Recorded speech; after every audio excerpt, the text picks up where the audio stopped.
Returning from her shift with her son, she just wanted to get home and celebrate his birthday.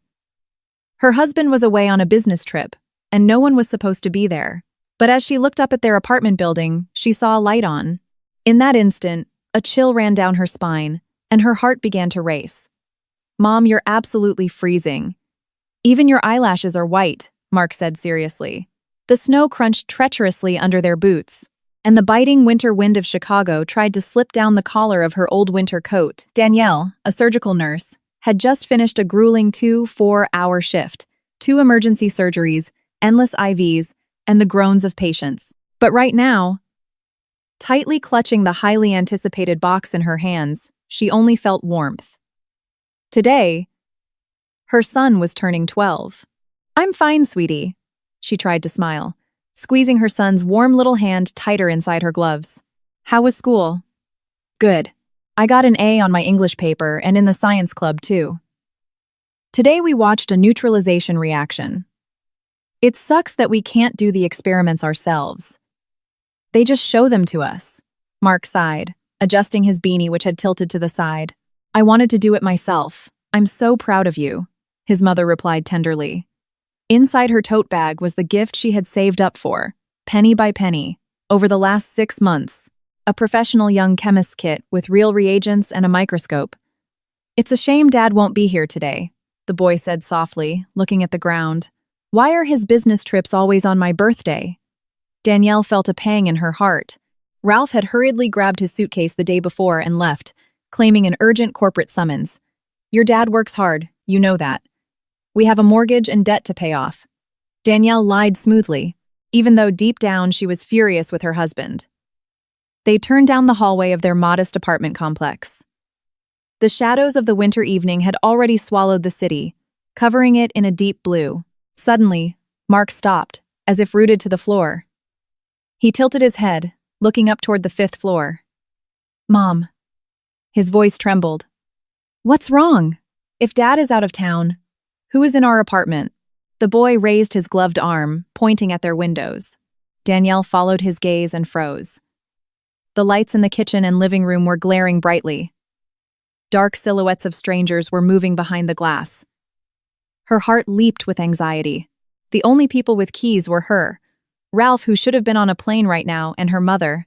But her mother lived out of state, 300 miles away, had terrible knees, and showing up unannounced was entirely out of the question. Maybe Dad came back early.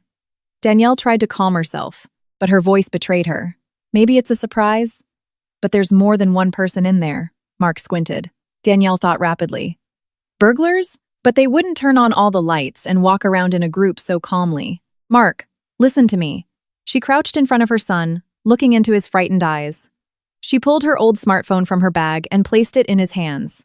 "You stay right here in the lobby. I'm going up to check. If I'm not back down in 10 minutes, call 911 immediately. Do you understand?" "Mom, I'm going with you. I have to protect you," the boy said, clinging to her sleeve. "No," she said firmly. "You'll do exactly as I said, please. Do it for me." Waiting for a hesitant nod from him, Danielle sprinted toward the stairs. The steps felt heavy. Her legs, buzzing from the long shift, felt like jelly. On the 5th floor, she stopped. Her apartment door was ajar. Male voices and laughter drifted from inside.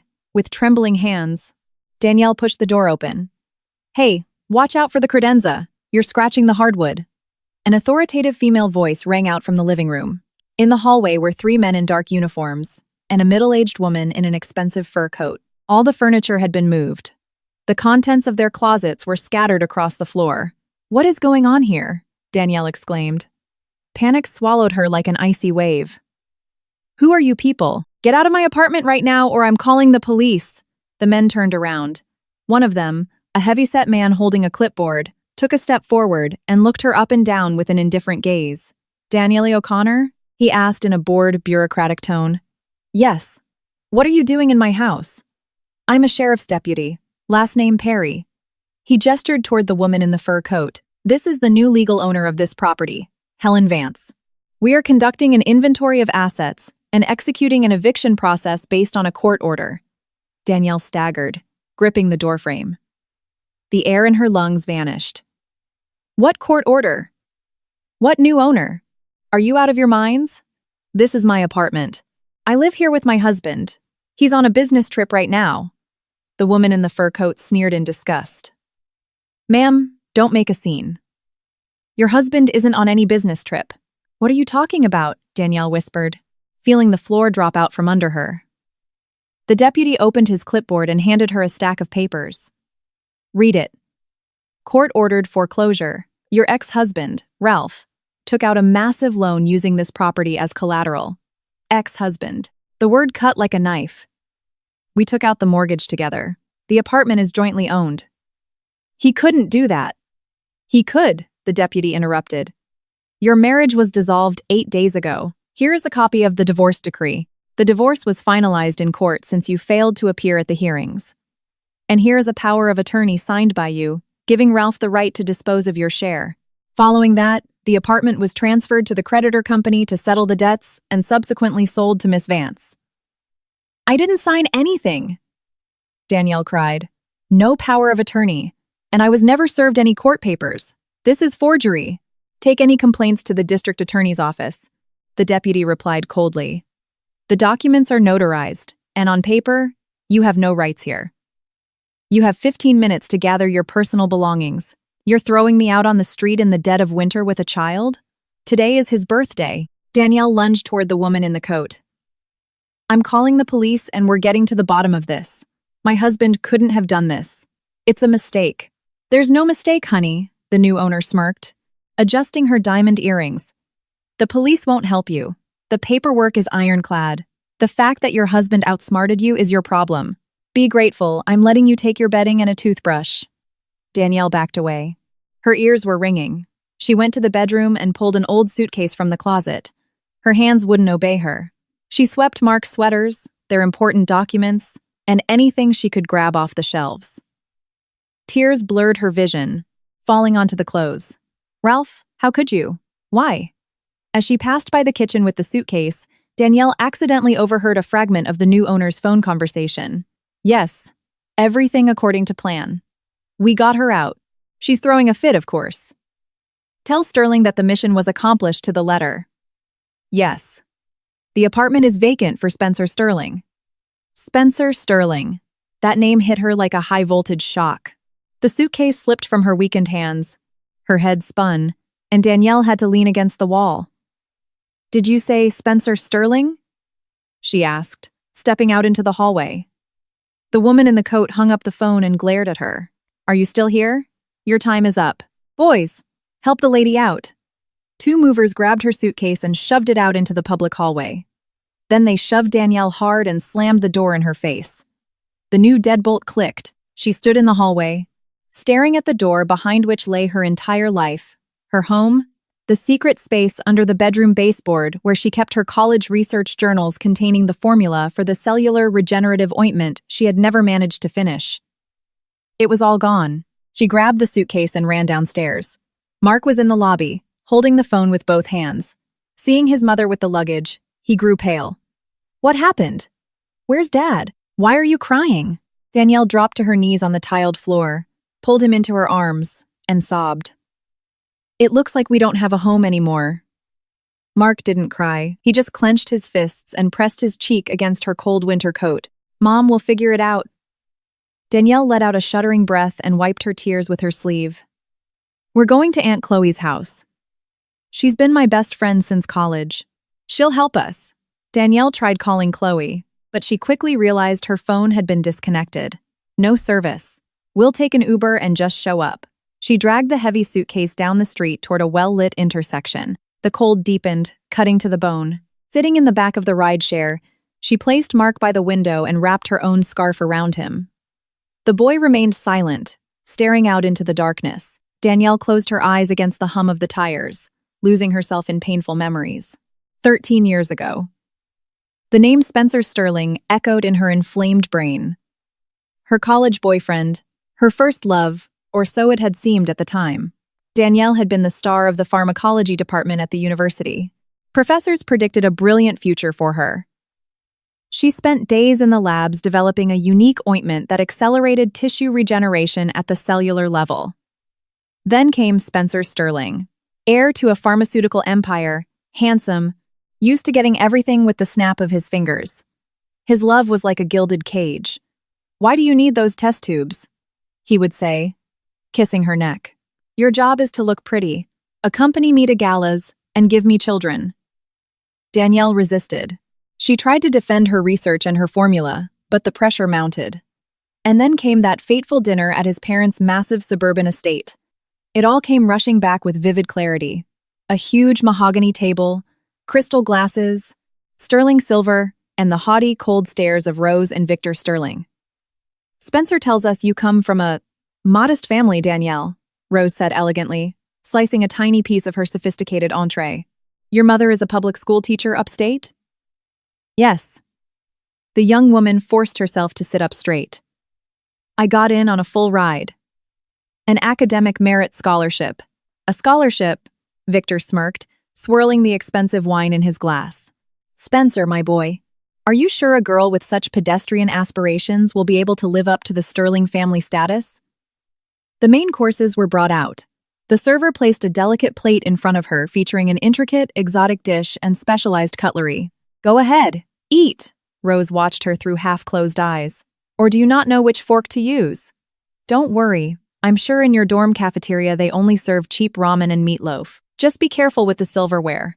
Don't grip it like a farmhand." Spencer was sitting right next to her and simply stayed quiet. He smiled, watching as his parents methodically dismantled Danielle, analyzing her background, her clothes, and her dreams. She stood up, tossing her linen napkin onto the table. "You know what, Rose? The cheap ramen in my dorm is much better than your fancy dish, because it isn't seasoned with poison and elitism. Goodbye." She had run out of the mansion in tears under a freezing winter downpour. It was exactly during that difficult period, when Spencer was bombarding her with threatening calls, that Ralph appeared in her life. He was so different from Spencer, an unassuming economics student, a bit clumsy, shy. He offered her snacks at the student union, listened to her ramble about her ointment formula. And then came the catastrophe. Ralph was accused of stealing expensive equipment from the university lab. Evidence was planted. Everything indicated he would face real jail time, up to 5 years in federal prison. Danielle discovered the truth by accident. Spencer came to see her personally. "Your new boyfriend is going to prison," he hissed, cornering her in the hallway of the science building. "If you don't come back to me, I will destroy anyone who gets close to you." Driven by an acute sense of justice and a youthful savior complex, Danielle made a fatal decision. She broke things off completely with Spencer, dropped out of college, burying her scientific dreams, and sold the only asset she had, a small studio apartment her grandmother had left her. She hired the best defense attorneys for Ralph. She saved him. Ralph was acquitted. The real culprits, bribed by Spencer, were exposed. Danielle married Ralph and went to work as a nurse, firmly believing her sacrifice hadn't been in vain. "Mom, we're here." Mark tugged at her sleeve. Danielle surfaced from her memories. The car pulled up to a quiet suburban neighborhood. She thanked the driver, and they stepped out into the freezing night. Chloe's house was a solid brick 2-story behind a white fence. She and her son walked up the driveway, while Danielle struggled to roll the suitcase. A warm, cozy light shone from the first-floor windows. Danielle rang the doorbell. Once. Twice. Footsteps approached.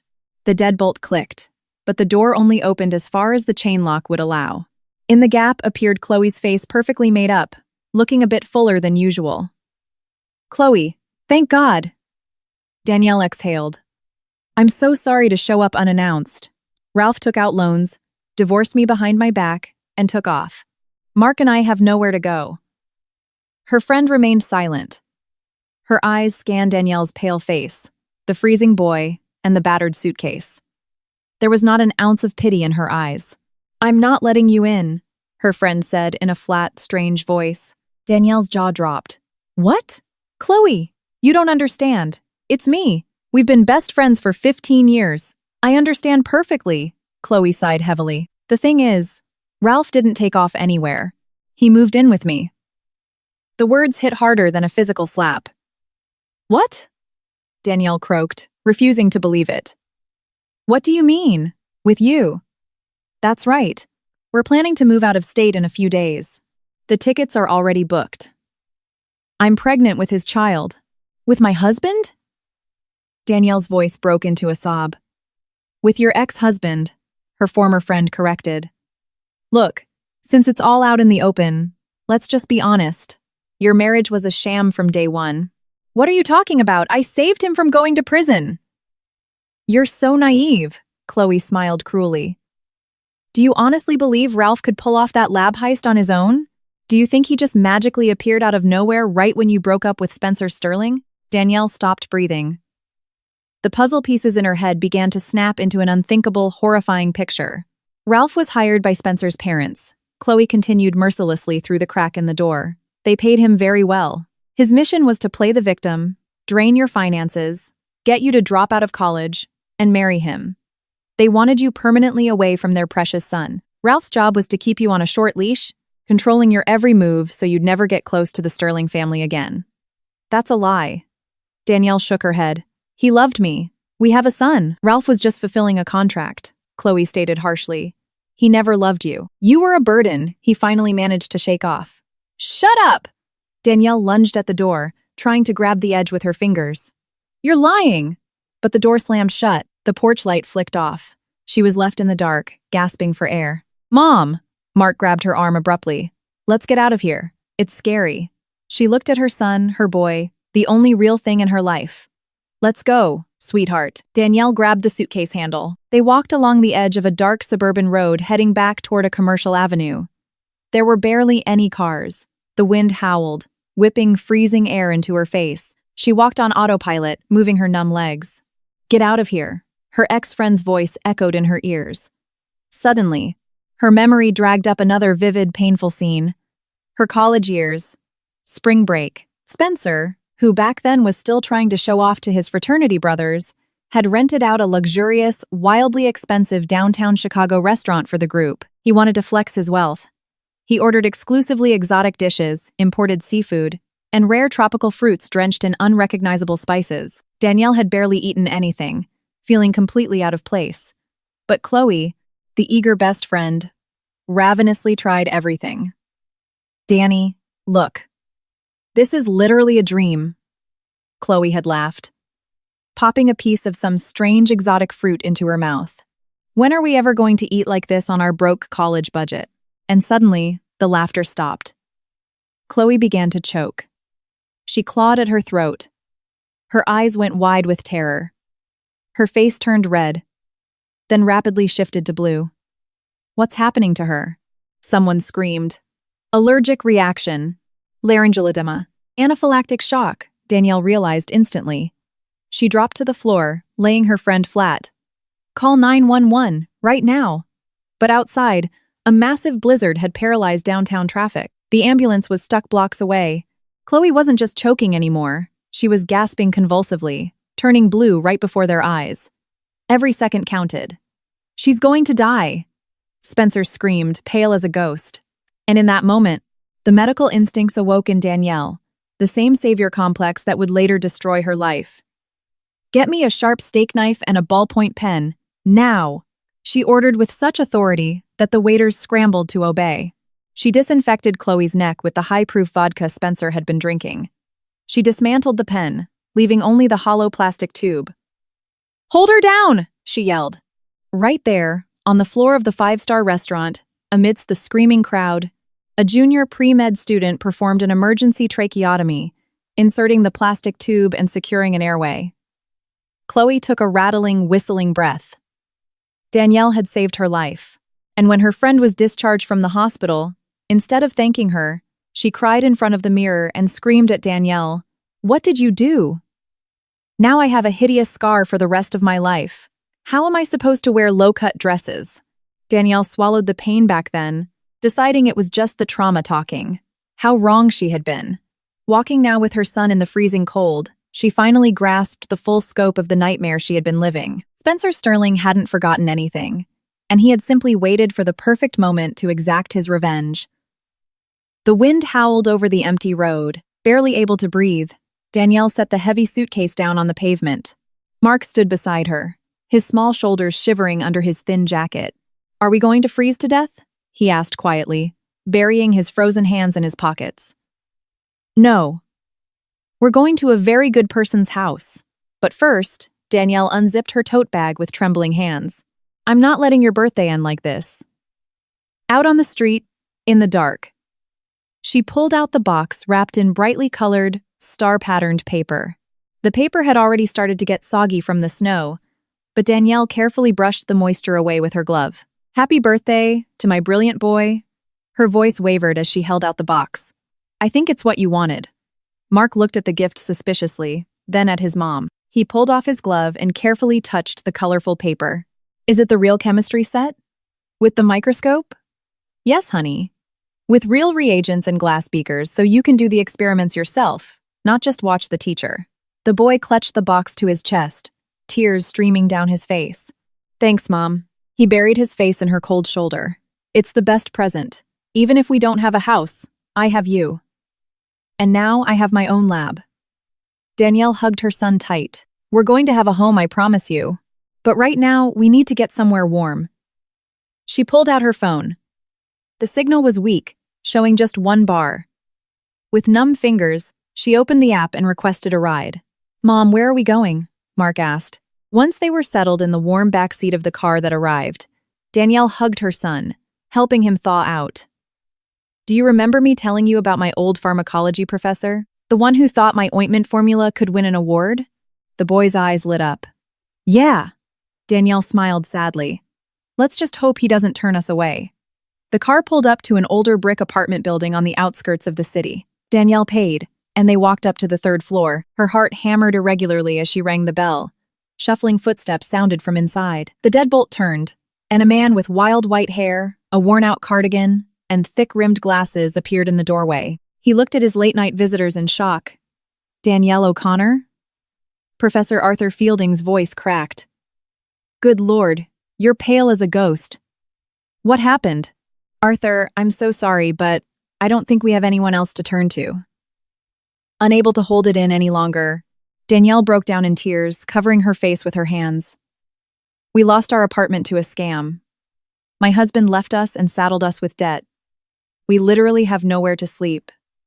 Enough crying. Come inside. The professor decisively grabbed their suitcase and pulled Danielle and the boy into the warm apartment. I'll put the kettle on. And this young man, I assume, is Mark.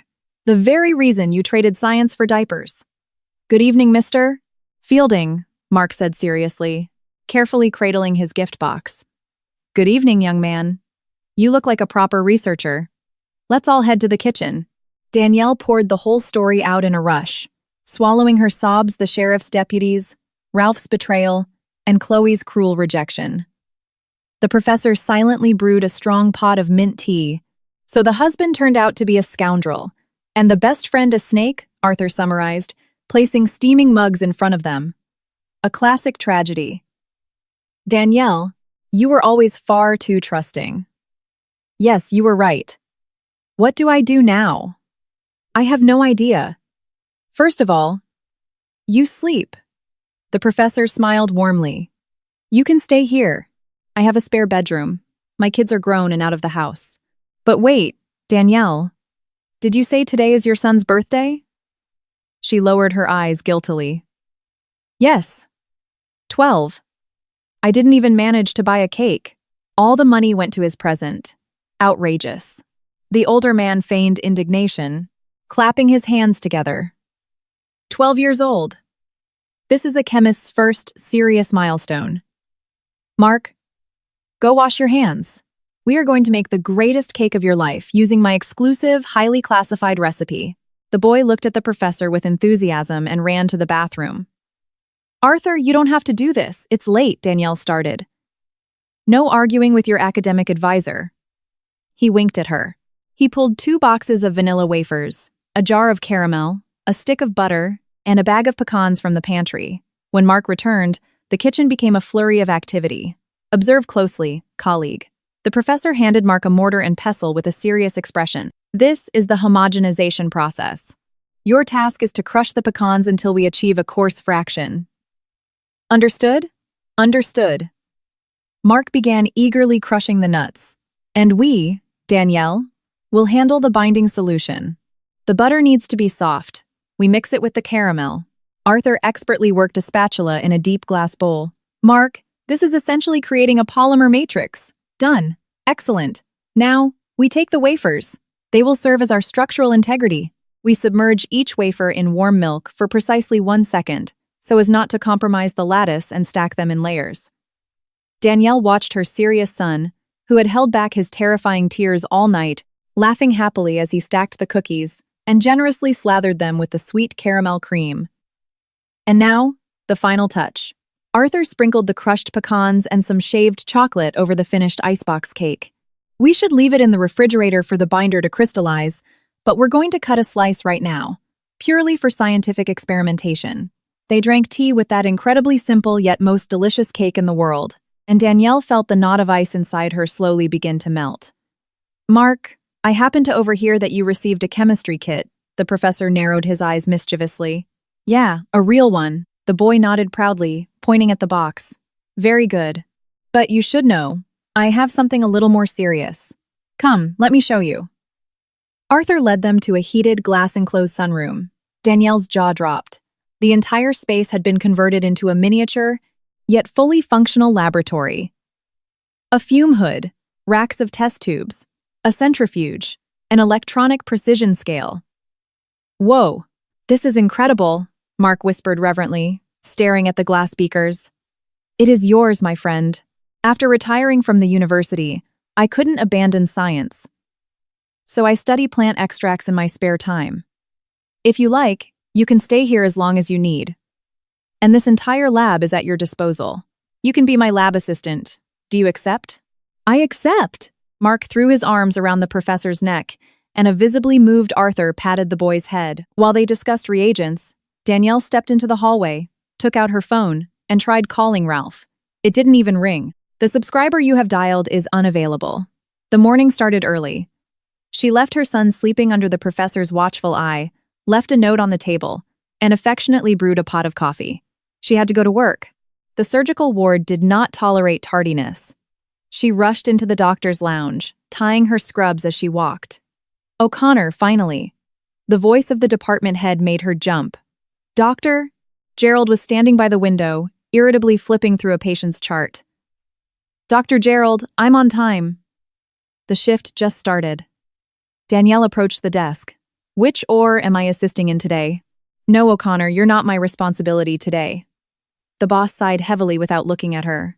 You're going to neurosurgery. Danielle stopped. But I've never worked neuro. I'm a general surgery nurse. They use totally different micro-instruments up there. I'll be a liability to the surgeons.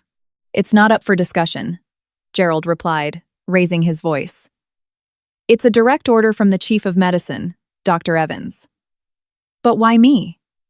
What do I know about neuro? She pleaded. Go to OR 4. Dr. Ryan Nolan is waiting for you. He's a new attending surgeon who just transferred here. And listen, don't embarrass my department. Danielle gritted her teeth. Losing her job now, when she and Mark were living off the charity of an old professor, was equivalent to a death sentence. Understood. I'll do my best. She hurried down the freezing hospital corridors, feeling panic rising in her chest. Neurosurgery. A new doctor. Would she be able to keep up?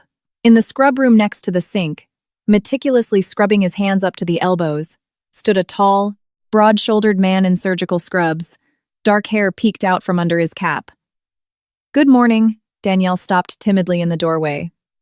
I'm Danielle, the scrub nurse. They sent me up here. The man turned around. He had strikingly calm, piercing brown eyes and sharp, decisive features. Good morning, Danielle. I'm Ryan Nolan.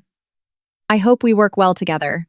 To be perfectly honest, I've never assisted on a spinal surgery, Danielle admitted, stepping up to the sink beside him. But generally speaking, I'm a fast learner. That's the most important thing. Ryan smiled faintly. How's the patient? Did you read the chart? Yes. I just grabbed it. Danielle scanned the lines quickly. Oliver, Frank, 38 years old. Compression fracture in the lumbar region. High risk of spinal cord damage. Admitted via emergency transport from the equestrian club. Fell off a horse during a race. Ryan frowned, drying his hands with a sterile towel.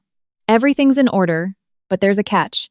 The patient is completely lucid despite the painkillers. Let's head to the ICU. I need to examine him before anesthesia. In the room lay a pale, defeated man. Despite the pain, his eyes burned feverishly. Doc. Frank grunted as Ryan and Danielle approached the bed. I'm not going to walk again, am I? You will walk, Frank. I'm going to rebuild your spine, I promise. Ryan leaned over him. But I need to know exactly how you fell. The horse got spooked, stumbled. No. Frank winced in pain. Thunder is a flawless stallion. I've broken him in 100 times. It wasn't an accident. I was riding in a high-stakes private race. Against who? Danielle asked softly, checking his IV line. Spencer Sterling. The patient exhaled. Sterling recently bought the tracks near us. He organizes closed races for his billionaire buddies. I bet my entire business. I had to come in first, but on the final lap. Frank coughed. Danielle froze. That name echoed in the hospital room like a gunshot, and for a second, the world around her shrank into a loud ringing in her ears. Him again. And what happened on the final lap? Ryan watched the patient intently. My head started spinning, Frank whispered, like a fog rolled over my eyes. My muscles just gave out. I literally just slipped out of the saddle. But I'm a professional jockey. That doesn't happen to me. Ryan straightened up abruptly. His gaze turned to steel. Danielle, draw a stat comprehensive tox screen from the patient immediately. You think he was poisoned? She whispered. I don't rule out the possibility that someone didn't want our patient to win that race. Ryan nodded. Go. I'll see you in the OR. The surgery lasted 6 hours. Danielle worked like a machine, her nerves pulled as tight as piano wire. One wrong move and Frank would be paralyzed. But Ryan operated with absolute virtuosity. His hands moved with precision, confidence, without the slightest hesitation. Danielle passed the instruments second by second, as if reading his mind. Between them blossomed that rare professional synchrony that surgeons call breathing as one. Ryan occasionally threw her approving glances over his mask. Excellent work, Danielle. Especially for your first time in neuro, Ryan finally said, stepping back from the table as they began to close. When they stepped out into the doctor's lounge, Danielle collapsed exhausted into a chair. Her legs throbbed, her back ached. He filled 2 cups at the water cooler and handed her one. He's going to walk. The spinal cord was untouched. You saved him, Dr. Nolan. Just Ryan when we're out of the OR. He smiled warmly. And where are you from? You don't have a Chicago accent. I'm from a small town upstate, about 300 miles from here. Danielle took a sip of the cold water, feeling the tension ease a bit. I came to the city for college years ago and never left. What about you? I'm a local, the doctor replied simply. I grew up in the foster system. Had to figure things out on my own. Studied at night. Worked during the day as an orderly. Then an EMT. I know what it's like not to have anyone to lean on. Danielle looked up at him. There was so much sincerity and understanding in his gaze that she suddenly wanted to tell him everything about her husband's betrayal, losing the apartment, and the freezing night on the streets. But she kept quiet. Ryan, how did I end up transferred to your service? Gerald said it was a direct order from the chief of medicine, but it's weird. I'm not a neuro nurse. The doctor's face suddenly turned serious. He set his empty cup aside. I actually thought it was strange myself when I saw the order for your permanent reassignment to my unit. The chief of medicine said it was a specific request from the hospital's biggest board donor, Spencer Sterling. Danielle turned white. He went straight to hospital administration. Do you know him? If you need help with something, you can tell me. Ryan leaned forward, his voice full of concern. Everything's fine. Just an old acquaintance. I need to go. There was a flash of regret in his eyes. Understood. He turned and walked down the hall. Danielle watched him go, feeling a twinge of guilt. It felt like she had pushed away a genuinely good person, but she had no emotional energy left to spare. The commute back to the professor's apartment took almost an hour on the L train. When Danielle unlocked the door with her spare key, she instantly felt the tension hanging in the air. The hallway lights were off. There was no clinking of glass from the sunroom lab. Arthur? Mark? She called out loudly, taking off her winter coat. The kitchen door creaked open. In the doorway stood the professor, gripping a heavy cast-iron skillet in his hand like a weapon. Behind him peeked the boy's head. Danielle. Thank God. The older man lowered his makeshift weapon. Get inside and throw the deadbolt. What happened? She rushed over to them. Why are you sitting in the dark? They came, Mark said seriously, stepping out from behind the professor. He didn't look scared. He looked fiercely focused. Two thugs in black leather jackets pounded on the door so hard they almost knocked it off its hinges. Arthur's voice shook with suppressed rage. They demanded I open up. They said they were sent by Spencer Sterling and they came to take Mark. Danielle's legs gave out. She slumped onto a bench in the entryway. Spencer knows where we are. Why does he want my son? I didn't open it, the professor said proudly. I yelled through the door that I was calling 911 and the local news. I told them I had security cameras recording everything. They hesitated and left, but they said they'd be back. Fear squeezed her heart in a vice. Spencer transferred her to neurosurgery to keep her under his thumb, and then sent goons to abduct her son. Why, Arthur? Can I use your phone? My number is blocked from calling Ralph, but I need to talk to him. The professor handed her his old cell phone, and Danielle dialed her husband's number from memory. It rang for a long time. She was about to hang up when there was a sudden click on the line. Yeah, who is this? Ralph's voice drawled lazily. Ralph, she screamed. It's me. Don't hang up. There was a 1-second pause. Then the ex-husband chuckled. Well. Found a way to call from an unknown number. What do you want? You're a monster. Tears streamed from her eyes. How could you leave us homeless?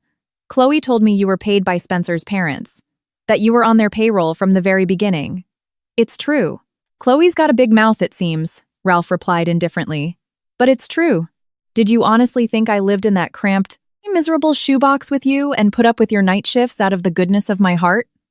I got paid very well to keep you away from the Sterling family. But why do this now? Because Spencer inherited the estate. His parents retired to Florida, and he has his own plans for you. He holds a massive grudge, in case you hadn't noticed.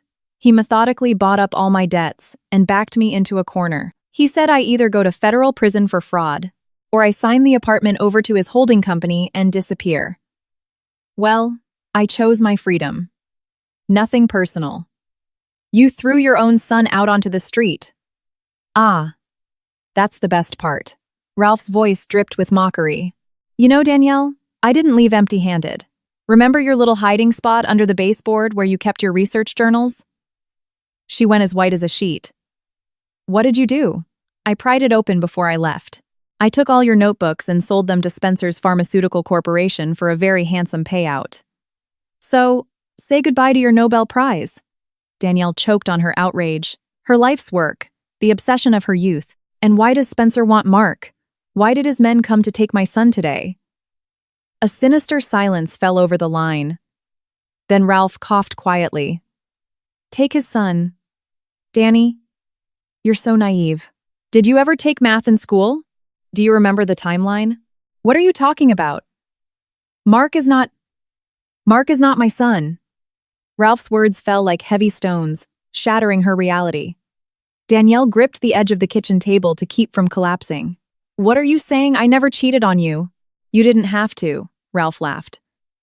Remember that month you broke up with Spencer, and you slept with me out of gratitude for saving me? No, that's a lie.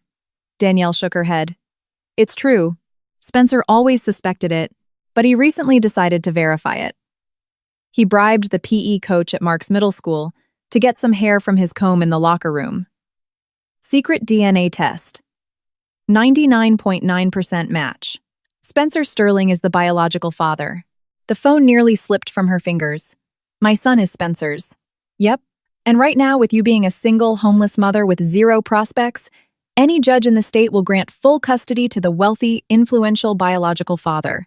Spencer has a pharma empire, racetracks, and the most expensive lawyers in Chicago. What do you have? The line beeped. The call dropped. Danielle slowly lowered the phone. The kitchen was dead silent, interrupted only by the ticking of the old wall clock. She looked at her son, examining his sharp features, the stubborn arch of his eyebrows, and those cold, dark brown eyes. How had she never seen the resemblance before? She lunged toward her son, dropping to her knees, and wrapped her arms around him as if trying to shield him from the entire world. You are mine.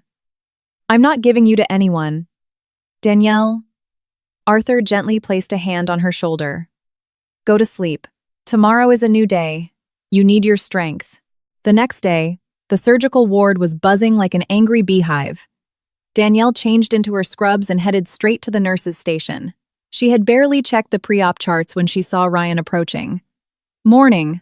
I've got news for you. Good morning. What is it? Danielle looked at him hopefully. The talk screen results for Frank came back from the independent lab. Remember we pulled blood before he went under? Yes, of course. Ryan checked his surroundings and lowered his voice. We found a long-acting neurotoxin in his blood. That's exactly what caused the severe vertigo and loss of coordination. Frank didn't fall off that horse by accident. Danielle gasped, pressing her hands to her chest. So, Frank was racing against Spencer Sterling. If I take these documents to the police, Spencer is finished. Exactly. I'm heading to the chief of medicine right now with the copies. But Ryan never made it to the office. Halfway through the shift, the dry voice of the unit secretary crackled over the PA system. Dr. Ryan Nolan, report to the chief of medicine's office immediately. They exchanged a look, and the surgeon silently walked down the hall. Inside Dr. Evans's office, the air was thick. The chief, a heavy-set man with a flushed face, was nervously shuffling through paperwork. You called for me, Dr. Evans? Ryan asked. I did. Come in. The director couldn't meet his eyes. I have a new assignment for you. You are being transferred. Transferred where? The surgeon asked. To a county hospital in a rural municipality downstate. Severe staff shortage. The order is effective immediately. You've got to be kidding me. Ryan placed his hands on the desk. I'm a lead neurosurgeon. I have critical post-op patients on this floor. Frank Oliver, for example. Mr. and, chapped. Oliver will be transferred to another attending, Evans said firmly. I'm not going to some rural clinic in the middle of nowhere, Ryan stated decisively. I refuse the transfer. In that case, write your resignation. The director tossed a blank piece of paper and a pen onto the desk. You're fired. Pack up your locker and clear out. For a few seconds, Ryan stared in silence at his sweating boss. Then he smiled, picked up the pen, and wrote his resignation in large letters. You're going to regret this. You're covering for a criminal. When he walked out into the hallway, Danielle, having heard the news in passing, rushed into Frank's room. The businessman was recovering nicely, though he was still immobilized in bed. Frank, she leaned in close, lowering her voice. Something terrible just happened. Doctor, Nolan was just fired. What? Fired? He saved my life. The businessman winced. Listen to me. She leaned closer. The blood tests Ryan ran proved you were poisoned, and it was Spencer Sterling who did it to win the race. Frank went pale. I knew it. I knew that Snake played dirty. I almost ended up a paraplegic because of him. Just then, her cell phone buzzed in her pocket. The screen flashed Arthur's number. Hello? She answered, trying to steady her breathing. Danielle! His voice cracked in panic. Danny, it's a disaster. What happened? I was walking Mark to school. We were just a block away. And then a black SUV pulled up to the corner. 2 men jumped out, grabbed your son, and dragged him into the truck. Danielle's legs gave out. The world around her went black. What? How? Did anyone? He didn't even have time to scream. They floored it. The license plates were covered in mud. I'm on my way to the precinct. We have to find him. Danielle hung up, gasping in pure horror. She sprinted out of the room. Gerald was walking toward her. O'Connor, where are you going? You have a dressing change in room 3, but Danielle didn't answer. Ripping off her scrub cap as she ran, she bolted for the elevator. The doors were just closing when a strong hand caught them and pushed them open. It was Ryan. I'm going with you. Sorry, but I overheard part of your call. Your volume is turned way up. No, Ryan, you don't have to. Stay out of this. It's dangerous. You already lost your job because of us. Danielle cried, pushing his hands away. Stop panicking. He grabbed her by the shoulders and gave her a slight shake. I'm not leaving you alone. I'm staying right here. Where are we going? Danielle sobbed, looking into his fiercely determined eyes. To Spencer Sterling's equestrian club. He's there. The taxi slammed on the brakes outside the wrought iron gates of the private racetrack. Danielle bolted from the car, Ryan right behind her. Security at the entrance tried to block them, but the doctor, with his imposing build, simply shoved a guard aside, clearing a path for her. They made it to the main grandstands. Up in the VIP box, lounging in a leather armchair with a cigar clamped between his teeth, sat Spencer Sterling himself. In 13 years, he had changed drastically. None of his youthful vigor remained. He had grown heavy, his face puffy and aged. His eyes held a heavy, icy cruelty. "Spencer!" Danielle's scream echoed across the empty track. Spencer slowly turned his head. A lazy smirk spread across his lips. He waved off his security guards, signaling them to let her into the box. "Danielle, what a reunion." The billionaire blew out a ring of smoke. "I see you're still pretty, just looking a bit worn out.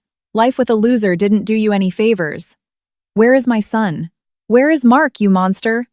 "My son?" Spencer raised an eyebrow. "I believe you mean our son. He's not yours. You have no right to him. Give him back right now." "Task! Task!" "Danny."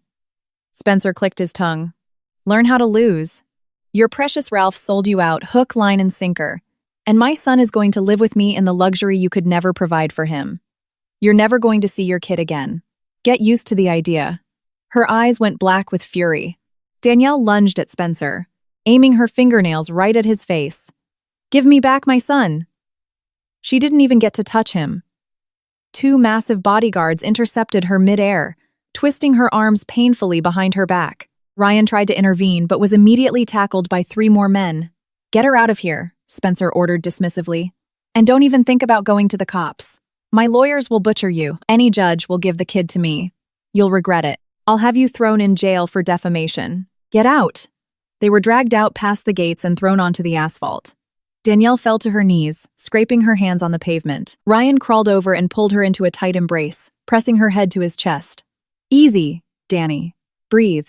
We're going to get him back. I swear to you." He helped her to her feet and guided her to the bus stop. Back at Arthur's apartment, the tension was suffocating. The professor paced the kitchen while Danielle sat staring blankly at the wall. "We need to go to the FBI," Ryan said, pacing the floor. "This is kidnapping."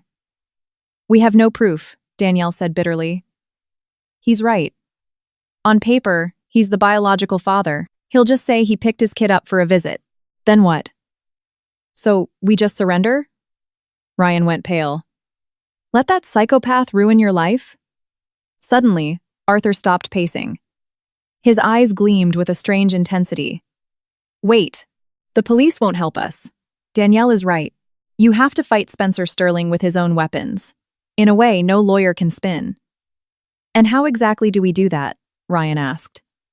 3 years ago, the old man lowered his voice as if afraid of being overheard. "I was doing some independent research, experimenting with plant-based alkaloids, and, purely by accident, I synthesized a compound. Let's call it a truth serum." Danielle looked up at him in disbelief. "A truth serum?" "Arthur, that only exists in spy movies. Spy movies are fiction, but chemistry is an exact science." The professor raised a finger proudly. "My compound is completely harmless to the human body. It leaves absolutely no trace in the bloodstream, but it acts directly on the speech centers and the prefrontal cortex of the brain. The subject completely loses control over their inhibitory reactions.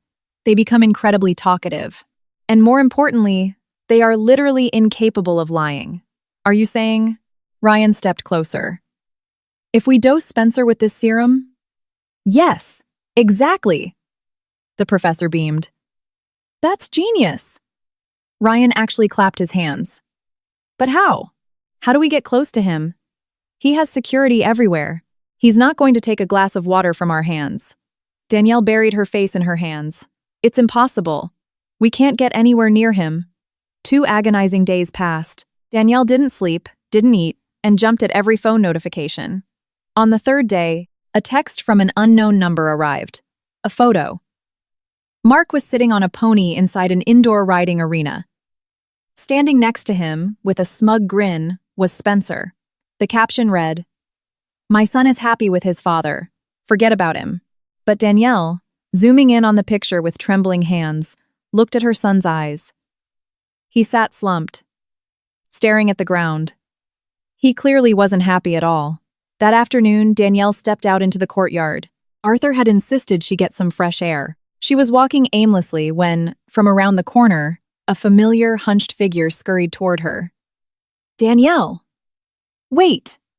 She turned and took a step back. It was Ralph. His overcoat was wrinkled. Beneath his eye was a nasty yellowing bruise. "What do you want? Come to deliver the final blow?" "Danny, please forgive me." Her ex-husband looked pathetic. "I'm such an idiot. Don't touch me." Danielle recoiled. "What happened? Run out of Spencer's blood money already? Chloe kicked me out. Turns out she's pregnant. All right, but by some gym trainer, not me. I lost everything. Danny, let's start over." She looked at this miserable shell of a man she had lived with for so many years and felt nothing but an absolute void. "You are dead to me, Ralph. I don't even hold a grudge anymore. You punished yourself. Go away. Danny, wait." He frantically dug into the inner pocket of his coat. "Listen, I know Spencer took the kid. And I can help." "Help how?" "I have invitations. Tomorrow night, Spencer is hosting a private masquerade gala at a luxury downtown hotel, celebrating his inheritance and some new pharmaceutical patents. They gave me these VIP passes last month when I was still part of his inner circle. Take them. They're useless to me now, but security won't let anyone in without them." Danielle stared at the two thick, gold-embossed tickets in her trembling hands. Her heart started to hammer against her ribs. "Give them to me." She snatched the invitations. "But if I ever see your face again, I'll kill you myself." The next day, the professor's apartment turned into a war room. Ryan came back from a costume shop with two elegant outfits, a floor-length black evening gown for her, and a sharp tuxedo for him. On the table lay two beautiful half-masks, a black cat and a silver wolf. "Here it is." Arthur solemnly placed a tiny glass dropper bottle filled with clear liquid on the table. 5 drops. No more. The effects begin in 10 to 15 minutes and last for about an hour. "Can you pull this off, Danielle? For my son?" "I'd do anything." Decisively, she zipped up her dress and secured the mask over her eyes. "Ryan, are you ready?" "Born ready. Phone's fully charged. Camera app is tested." He adjusted his bow tie and gave her hand a reassuring squeeze. "Let's go get your boy." The grand ballroom glittered with crystal chandeliers. A swarm of paparazzi camped outside the entrance. Valets rushed to park imported luxury cars. The security guards at the door barely glanced at the gold invitations. Danielle and Ryan slipped smoothly into the massive, lavishly decorated hall. Among the hundreds of guests dripping in velvet and feathers, finding Spencer Sterling was easy. He was holding court right in the center, surrounded by an entourage of sycophants, a champagne flute in his hand. He wasn't wearing a mask. He considered himself above such petty conventions. "I'll distract the guards near the pillar," Ryan whispered in her ear. "Make your move." Danielle picked a fresh glass of champagne off a passing waiter's tray. Palming the tiny dropper bottle, she glided gracefully through the crowd, approaching Spencer from behind. At the perfect moment, one of the guests laughed loudly, and Spencer turned toward them, slightly extending his arm with his glass. 1 second was all it took. Danielle flawlessly squeezed 5 drops into his glass and casually brushed against his shoulder. "Oh, my apologies," she purred in an artificially high-pitched voice. Spencer evaluated the figure in the black dress and cat mask with an appreciative once-over. "No harm done, sweetheart. Enjoy the party." He raised his glass and downed half of it in one gulp. Danielle melted back into the shadows. She caught Ryan's eye across the room, and they waited. 10 minutes passed. 15. Spencer kept laughing and toasting with his guests. He seemed absolutely fine. "It didn't work," Danielle whispered in despair, clinging to Ryan's tuxedo sleeve. "Arthur made a mistake." "We wait. Everyone's metabolism is different," Ryan whispered, keeping his eyes glued to the billionaire. At that exact second, Spencer suddenly stopped mid-sentence. He swayed slightly and rubbed his forehead, as if a sudden hot flash had hit him. His eyes took on a bizarre, glassy shine, and a wide, unnatural grin stretched across his face. He abruptly pushed past his colleagues, marched straight up to the stage where the jazz band was playing, and unceremoniously snatched the microphone from the lead singer's hands. The music ground to a halt. The ballroom fell into a confused silence. Ryan held up his phone, hitting record. "May I have your attention, please?" Spencer's voice echoed through the PA system. He spoke loudly, joyfully, with a manic enthusiasm. "I want to propose a toast to myself. Because I am an absolute genius. Do you people honestly think I just inherited my daddy's empire? No. I built my success on bones." The crowd murmured uncomfortably. Spencer's security detail started moving toward the stage, but he waved them off with an authoritative gesture. "Back off. Let me speak," he laughed. "Oh, if you could see the looks on my competitors' faces. Take Frank Oliver, for example." But the idiot really thought his horse could beat mine. So, I just had my guys spike his drink before the race. They did a beautiful job. He dropped off that stallion like a sack of potatoes, and I took his money and his racetrack without breaking a sweat. The ballroom gasped in unison. The journalists at the entrance had already pushed their way in, cameras flashing wildly. Danielle gripped Ryan's hand so hard her knuckles turned white. "And my revolutionary new regenerative cell ointment? Do you think my R&D department came up with that?" Spencer swayed on his heels, giggling. "I stole that formula from my ex-girlfriend. Little Danielle. I paid her loser husband to ruin her life, and then I forced him to steal her research journals right out from under her nose. Ryan." "Call 911, Danielle whispered. Already on the line, he nodded, holding the phone near his mouth. "They're rolling." "But the best part, ladies and gentlemen," Spencer threw his arms up in victory, spit flying from his lips. "I stole her kill. My guys literally tossed him in a van in the middle of the street, and there's nothing she can do about it. I own this city." The piercing wail of police sirens shattered the silence outside the hotel. Uniformed officers stormed into the ballroom. "Nobody move. Spencer Sterling, you are under arrest." The security detail didn't even try to interfere. They knew that after a hot mic confession like that, their boss was finished. Spencer, still grinning blissfully under the effects of the serum, gladly offered his wrists as the handcuffs clicked shut. "Where is the boy?" Danielle ripped off her mask and sprinted toward the lead detective. "My son, please, you have to find him." An hour later, a squad car rushed Danielle and Ryan to the racetrack. The SWAT team breached the door to the second-floor luxury suite, and Danielle bolted inside. Curled up on a massive leather sofa, hugging his knees to his chest, was Mark. When he saw his mother, he couldn't believe his eyes. "Mom!" the boy sobbed, scrambling off the couch and running to her as fast as his legs could carry him. "Mark! My baby!" She dropped to the floor, covering his tear-soaked face in kisses. "I'm here. It's over. It's all over." He hadn't even fully processed what was happening. "That man. He told me you abandoned me." "No." She exhaled a deep, shuddering breath. "And he's going to spend a very long time paying for it." Ryan walked over and gently placed a hand on the boy's shoulder. "And you know what else, buddy? Your mom is the bravest woman in the world." 6 months later, the bright spring sun poured generously into the spacious corner office of the CEO of O'Connor Pharmaceuticals. Danielle sat behind a large mahogany desk, reviewing clinical trial reports. She had completely transformed. Her posture radiated confidence.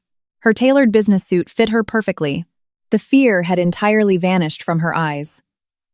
The door opened, and Arthur walked in. "Danielle, the first batch of our ointment just shipped to the top trauma centers in the country.